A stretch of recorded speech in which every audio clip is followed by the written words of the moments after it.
नमस्कार, आपण नाशिक येथील दिंडोरी येथे राष्ट्रवादी काँग्रेस पक्षाच्या अजितदादा गटाची जनसन्मान यात्रा या ठिकाणी शुभारंभ झालेला आहे। या प्रसंगी आपल्या सोबत बोलण्यासाठी काही महिला आहे या जनसन्मान यात्रेमध्ये सहभागी झालेल्या होत्या। या महिलांशी आपण चर्चा करणार आहोत। माझं काय नाव आहे तुमचं?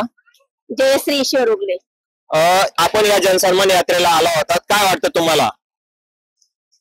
कार्यक्रमाबद्दल कार्यक्रम चांगला झालेला आहे आणि मुलींना किंवा बायांना ज्या सवलती दिलेल्या आहे, बचत गटा मार्फत जे दिलेले आहे ते आम्हाला दादांनी सगळं सांगितलेले। जे 1500 रुपये दर महिन्याला देणार आहे त्या सुविधा हे करून सगळ्या बायांना आनंद झालेला आहे। त्यांनी आम्हाला सगळ्यांना बहिणी मानलेलं आहे, असंच त्यांनी सहकार्य प्रत्येक वेळेस केलं पाहिजे। महिलांसाठी या सरकारने अनेक योजना आणल्या आहेत, तरी या योजनांबाबत तुम्हाला काय वाटतं? या योजना भविष्यात टिकतील का? आता त्यांनी आश्वासन आपल्याला दिलेले आहे का आम्ही तात्पुरतं केलेलं नाही, हे कायमस्वरूपी आम्ही देणार आहे असं त्यांनी आम्हाला सांगितलेलं आहे। मग तसं त्यांनी आम्हाला तो शब्द पाळला पाहिजे। आपल्यासोबत दुसरं ताई आहे, काय सांगा, आपलं नाव काय? जयश्री कराचे। आपल्याला 1500 रुपये हे सरकार देणार आहे लाडकी बहीण योजनेअंतर्गत, तर काय वाटतं तुम्हाला? खूप चांगलं वाटतंय, चांगलं वाटतंय, चांगलं करताय ना ते।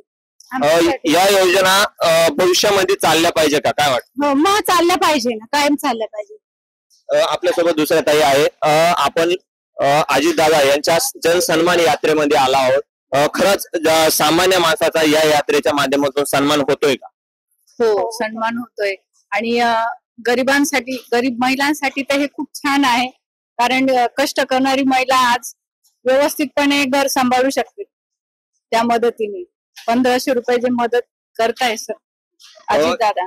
याच्यामध्ये महिलांसाठी अनेक योजना सांगितल्या आहे, या योजना भविष्यामध्ये टिकतील का, काय वाटतं त्या संदर्भात? हो, टिकतील। आम्ही सगळे महिला सपोर्ट करू दादांना, आणि मुलींसाठी पण त्यांनी शिक्षण मोफत केलेले, ती पण योजना खूप आवडलेली सगळ्यांना। महिलांना 50% बस भाड्यात देखील सुविधा दिली आहे, त्या संदर्भात काय सांगा? नाही, ती पण योजना खूप आवडली सगळ्यांना। पण हे सिलेंडरची जी योजना दिली त्यांनी, 3 सिलेंडर मोफत, तर जास्त आनंद वाटला महिलांना। जे गरीबी लोक आहे त्याच्यासाठी तर खूप चांगलं आहे। अनेक ठिकाणी सबसिडीवरून मुद्दा देखील उपस्थित केला जातो, सबसिडी मिळत नाही, त्या संदर्भात तुम्हाला काय वाटतं? सिलेंडर नाही मिळत, त्याचा फॉलोअप घेतला पाहिजे, सबसिडी मिळाली पाहिजे। ताई, काय सांगाल, आपण या जनसन्मान यात्रेमध्ये आला आहात? खूप चांगलं वाटतंय आणि लाडकी बहीण योजना आणि ती आमच्यापर्यंत पोहोचली पाहिजे आणि खरंच आम्हाला मिळाली पाहिजे। आपण या योजनेचा फॉर्म भरला? हो, भरलाय। या योजनेचा लाभ मिळणार आहे तुम्हाला, ही योजना टिकेल का, काय वाटतं तुम्हाला? टिकलीच पाहिजे, टिकल।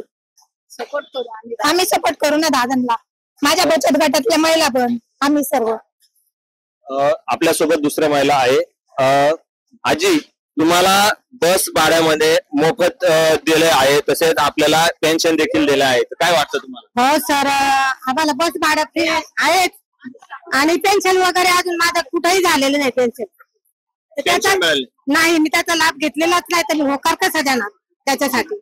आपल्याला पेन्शन मिळाली पाहिजे का वाटतं? पेन्शन मला मिळालीच पाहिजे, माझं आता 65 वर्षाचं वय झालंय ना, मी 3-4 वेळेस फॉर्म भरून मला कुठलाही पेन्शनचा लाभ भेटलेला नाही, तर मला तो लाभ भेटला पाहिजे, पेन्शन मिळाली पाहिजे। बस भाडं तर झालंय फ्री, तो काही विषय नाहीये। आपल्यासोबत दुसऱ्या महिला आहे, ताई, आपलं नाव काय? मीरा जाधव। आपल्याला सरकारकडून रक्षाबंधनच्या मुहूर्तावरती 1500 रुपये ओवाळणी म्हणून मिळणार आहे, भावाने आज तुम्हाला या जनसन्मान यात्रेमध्ये देखील बोलवलं आहे, तर तुम्हाला काय वाटतं?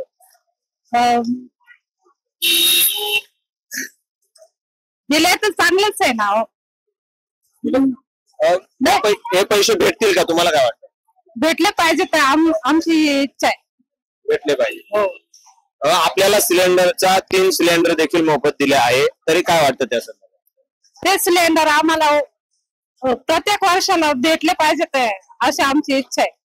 प्रत्येक वर्षाला भेटले पाहिजे। आपल्या सिलेंडरवर सबसिडी मिळत होती, आता मिळते का? नाही मिळते, नाही मिळते, नाही। सिलेंडर वर्षाला 3 सिलेंडर मोफत मिळतात, आता मिळत आहे का? गेल्या अनेक दिवसापासून ही उज्ज्वल योजनेअंतर्गत दिले जात आहे। नाही भेटत नव्हते, आता भेटलं तर चांगलंच आहे आम्हाला. ताई, तुमचं नाव काय? सुरेखा विजय. आपण या जनसन्मान यात्रेमध्ये आला आहात, आपल्याला काय वाटतं? खूप छान वाटलं. जनसन्मान यात्रेमध्ये आपल्याला ज्या योजना दिल्या त्या संदर्भात काय सांग? खूप चांगली योजना आहे. बहीण लाडकी या योजनेचा आपल्याला लाभ होईल का? हो होईल. बहीण लाडकी या योजनेतून आपल्याला 1500 रुपये दिले जाते, हे भविष्यात पण चालेल का? काय वाटतं तुम्हाला? चालायला तर पाहिजे सर. चालेल का? हो. आपल्यासोबत दुसरे देखील महिला आहेत. ताई, काय नाव तुमचे? सुनंदा सतीश आहेर, मी गोकुळची सर. हा. अजितदादा साहेबांनी एवढ्या योजनांचा पाऊस पाडलाय, त्याचं आम्ही स्वागतच करतोय. पण आमचे मुलं सुशिक्षित आहेत, ते बेरोजगार आहेत. त्यांना रोजगाराच्या संधी जर उपलब्ध करून दिल्या त्यांनी, आमचे मुलं जर कामाला लावले तर यांच्यासारखा आम्हाला आनंद करून होणार नाही. आपल्याला अनेक योजनांच्या माध्यमातून पैसे दिले जात आहे, परंतु सर आमची मुलं कामाला लावली पाहिजे. आज माझे एक मुलगा ग्रॅज्युएट झालेला आहे, दुसरी पण मुलगी ग्रॅज्युएशन झालेली आहे. आम्हाला सरकारी कामाचे एक तरी घरातून आज 3 मुलं आहेत माझे, तिन्ही एवढे पूर्ण पदवीधर आहेत, पण एकही कामाला नाही. ते बेरोजगार आहे, शेती करतायत, शेतीत पिकतंय, कुठे नाही पिकत आहे. ह्या योजना देण्यापेक्षा, ह्या योजनेचं तर आम्ही स्वागतच करतो, पण ह्या योजना देण्यापेक्षा आमचे मुलं मुली कामाला लावा, याचा खूप आनंद होईल आम्हाला. बेरोजगारीचं संकट तरुणावर भोंगवते असं वाटतं. हो हो. नाव काय मग? आम्हाला देताय पैसे, मुली घरी आहेत सर, मुलं घरी आहेत. नाव काय तुमचं? लता. आपल्याला आज जनसन्मान यात्रेमध्ये विविध योजना दिल्या जात आहे, काय वाटतं तुम्हाला? या ताई म्हणतात त्या योजनेचं तर आहेच, पण मग या ताई म्हणतात असं मुलांना सरकारी नोकरी भेटल्या पाहिजे, सरकारी नोकऱ्या मिळाल्या पाहिजे. सरकारने अनेक कंपन्यांमध्ये मुलांना, तरुणांना रोजगार उपलब्ध करून दिला, ते माहिती आहे का तुम्हाला? नाहीतरी घेतात, काही मोबदला भेटत नाही त्या कामाचा एवढा. हो, काही मिळत नाही सर.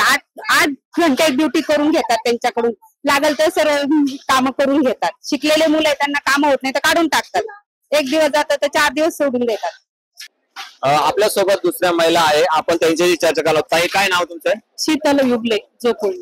काय सांगाल, आपण जनसन्मान यात्रेला आला आहात तर काय वाटतं तुम्हाला? सर मी अजितदादांबद्दल बोलू इच्छिते. खूप काही त्यांनी जी काही अंमलबजावणी केली त्याबद्दल खूप स्वागत करते.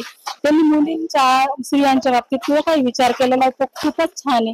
पण ज्यांना मुलांच्या शिक्षणासाठी जो त्यांनी विचार करावा सर, आरक्षणाचा तिथं येतो, आरक्षण बऱ्याच, आता आम्हाला आरक्षण मिळत नाहीये, तर मग त्यांनी त्यांचा विचार करावा असं मला वाटतंय. मुलांना बेरोजगारीचं संकट वाटतंय का तुम्हाला? हो, फारच संकट आहे सर. तर त्या संदर्भात त्यांनी विचार करावा.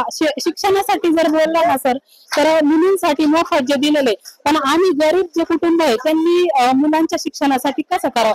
आता सपोज आरक्षण आहे, तर मग आरक्षण होत नाही, आता तिथं आमचं ओबीसी होत नाही, मग काय करावं त्यासाठी? अनेक योजना महिलांसाठी दिल्या आहेत, त्यामधून पैसे देखील देण्यात येणार आहे, तर तरी तुम्हाला काय वाटतं? पैशातनं माझ्या मुलांचं शिक्षण नाही होऊ शकणार ना. मी जरी बाकीचं काम केलं तरी ते नाही. मुलींना शिक्षण मोफत देण्यात आलेलं आहे. हो, मुलींना आलेलं आहे सर, पण मला मुलगी नाही, तर मी मुलांचाच, मला 2 मुलंच आहे ना, तर मला तो एक म्हणजे माझ्या पुढे हा प्रश्नचिन्ह नाही, तर कसं मुलांचं शिक्षण होणार? मुलांसाठी काहीतरी केलं पाहिजे, काहीतरी केलं पाहिजे त्यांच्या शिक्षणासंदर्भात. ते पुढे गेल्यानंतर शिक्षण झालं तर त्यांचा रोजगारीचा प्रश्न निर्माण होणार आहे ना सर. योजना अनेक दिल्या, योजना खूप चांगल्या आहे, योजनांचे स्वागत आहे, परंतु मुलांना रोजगार देखील उपलब्ध झाला पाहिजे. युवकांवरती बेरोजगारीचं संकट मोठं आहे, हे संकट दूर झालं पाहिजे, तरुणांना रोजगार मिळाला पाहिजे, असे देखील या जनसन्मान यात्रेमध्ये सहभागी झालेल्या महिलांच्या प्रतिक्रिया आहे. या संदर्भात त्यांनी आपल्याशी बोलताना चर्चा देखील केली आहे.